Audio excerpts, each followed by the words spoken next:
veterinário é um problema para você e pro seu cachorro? Não de grana, que de grana não sou eu que vou resolver, é outro profissional que vai te ajudar com isso. Mas levar o cachorro no veterinário é um problema? Tá sendo difícil? Seu cachorro tem medo, fica inseguro, se treme, baba, quer morder todo mundo, tem que usar focinheira, tem que aplicar um dardo tranquilizante desse que derruba elefante. Como que tá a situação aí com você, com seu cachorro? Cara, se tiver o mínimo de preocupação, hoje eu vou te dar 6 dicas que já te ajudam aí a ajudar o seu cachorro para que ele tenha uma experiência de visita com o veterinário muito mais tranquila do que atualmente. Então, se esse tema te interessa, fique comigo. Bom, o grande lance aqui dessas 6 dicas é que são todas coisas muito fáceis, assim, que você pode começar a colocar em prática desde já. Não precisa de contratar um profissional, não precisa de gastar um caminhão de dinheiro, não precisa de pagar adestramento, não precisa de fazer curso, não precisa de fazer nada. Só de boa vontade de começar a se planejar e colocar as coisas em prática. E a primeira delas, que eu acho que é uma coisa que é super simples e que a galera não faz, talvez por ingenuidade ou por não acreditar que funciona ou achar que vai estressar o cachorro, é simplesmente diminuir a eventualidade do veterinário. Ou seja, só vai no veterinário ali para tomar vacina uma vez a cada ano, é uma coisa eventual na vida do seu cachorro. E aí o que acontece é que isso forma uma experiência emocional muito intensa. Então a ideia é fazer uma visita o mais frequentemente possível. Inclusive eu recomendo que você inclua o veterinário na rota de passeio. Não precisa entrar todos os dias no ambiente do veterinário, mas passar por lá todos os dias, de vez em quando entra, dá um petisquinho, faz um agrado, enfim, tornar a ida ao veterinário uma coisa habitual. Muitas vezes o estresse com o veterinário já começa quando o cachorro entende a geografia do lugar, entende que tá chegando perto, seja por percepção visual ou percepção olfativa, o cachorro já se liga e começa a antecipar o efeito de estar ali dentro do consultório, ou seja, é um estresse antecipatório. Então fazer a visita frequentemente, passar ali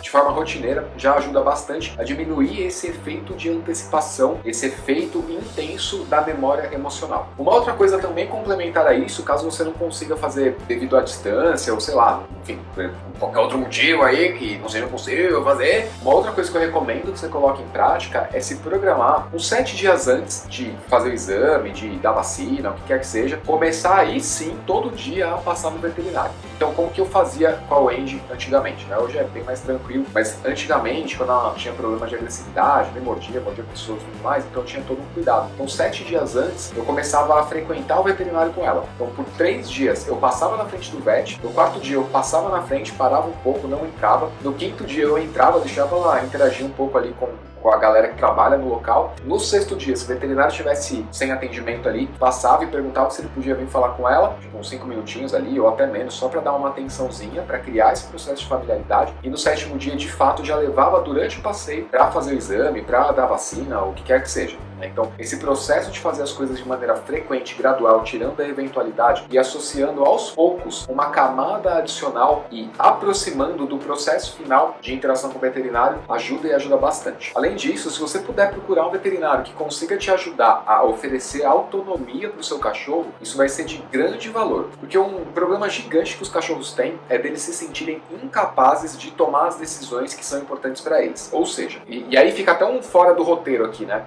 Quantos cães que eu peguei para treinar ou que eu peguei para fazer passeio antes de ser adestrador. O meu cachorro, ele vomita no carro. Aí ficava hospedado na minha casa, eu não queria que vomitasse no meu carro, o que eu fazia? Eu dava autonomia pro cachorro tomar a decisão de entrar no carro, por exemplo. Então eu jogava um petisco lá, abria a porta e deixava ele à vontade. Ele entrava se ele quisesse, se ele não quisesse, outro cachorro que estava na minha casa, ou a Wendy, ou outro cachorro que estava hospedado, ia lá, pulava no carro e pegava o petisco. E esse efeito de observar o outro cachorro tomando a decisão que ele não está tomando, acaba sendo um motivador. Entrou, saiu, umas 4, 5 vezes por uns 2, 3 dias, ficou um tempo no carro e esse processo, né, já que eu saí do roteiro, eu vou explicar um pouquinho melhor. Esse processo de permanecer no carro também pode ser feito aos poucos, 5 minutos, 10 minutos, com o carro desligado, depois com o carro ligado, depois manobra um pouco o carro, por aí vai, já ajuda bastante também o cachorro a se familiarizar e tirar esse efeito emocional antecipatório, ou seja, resgatar a experiência emocional que ele teve no passado e projetar para aquilo que vai acontecer a partir de agora. 100%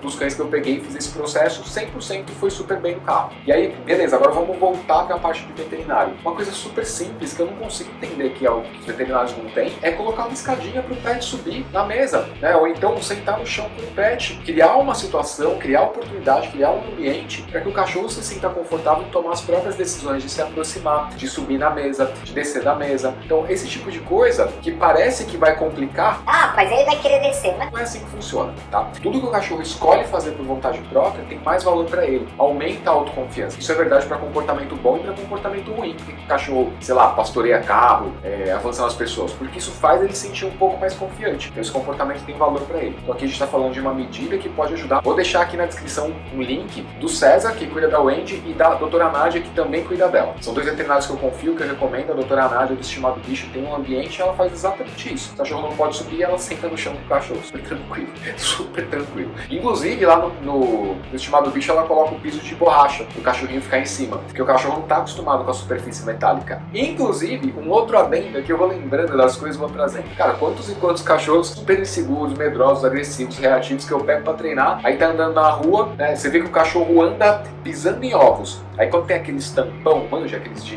gás, essas coisas que tem aí nas calçadas, o cachorro, tipo, faz assim, ó, ele pula pro lado pra não pisar no negócio. Aí eu chamo a atenção do tutor, o tutor fala, nunca reparei. Pois é, aí vai no veterinário, tem que reparar, né? Só que aí não se liga que é uma coisa tátil, uma coisa que não necessariamente é o ambiente, mas uma antecipação de experimentar a sensação tátil que o cachorro evita a todo custo quando tá fazendo um passeio. Ou seja, no momento de relaxar, ele tá preocupado de não pisar no negócio. Você acha que no veterinário ele vai ficar mais à vontade? Enfim, eram 6 dicas, já dei 72. Vamos avançar para a 4ª dica oficial do roteiro. E aí isso já amarra com a questão do tapete, com a questão de permanecer na mesa, de dar autonomia pro cachorro.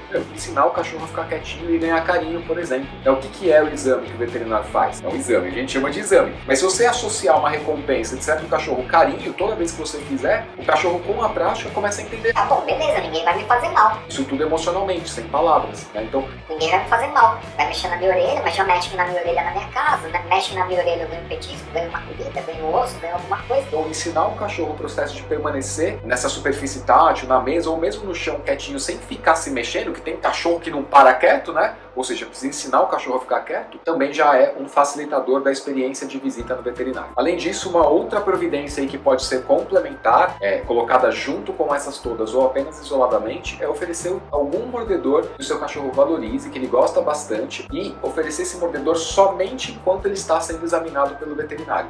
Enquanto o veterinário está tocando, mexendo, ele pode ficar mordendo o recurso. A condição é, você segura o recurso, ele morde enquanto você segura. Porque aí ele tem uma ocupação de prestar atenção se você vai tirar e de morder. Ou seja, 2 ocupações. Enquanto o veterinário está tocando, ele vai associando uma sensação de morder algo que ele gosta com o toque que ele não está tão familiarizado. E além disso, nesse processo também é importante ensinar o solta. Porque quando o veterinário for parar de examinar, você fala solta, o cachorro solta e ele volta a morder novamente se o veterinário for tocar mais uma vez nesse cachorrinho. Então é um processo super simples também, não precisa de, 1 milhão de coisas, 10 meses de processo de treino, é uma coisa no dia a dia que você começa a ensinar na tua casa. E aí uma outra dica que ajuda também aí, e você pode começar a fazer em casa, é fazer o processo simulando que o cachorro está no veterinário. Ou seja, tudo isso que eu falei aqui, você pode criar um contexto na sua casa. Exemplo, o teu cachorro gosta de subir no sofá.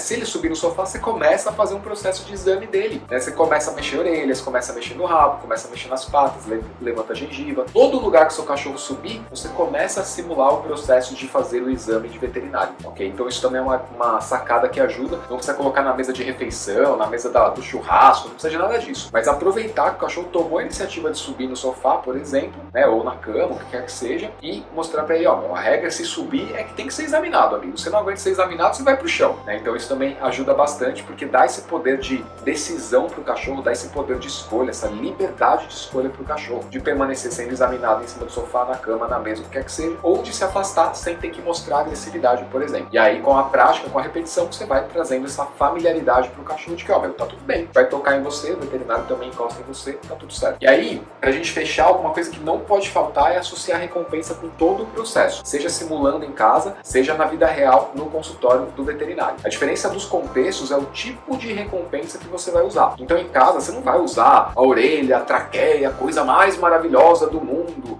né? Vai pedir aquela refeição do iFood e entregar pro seu cachorro.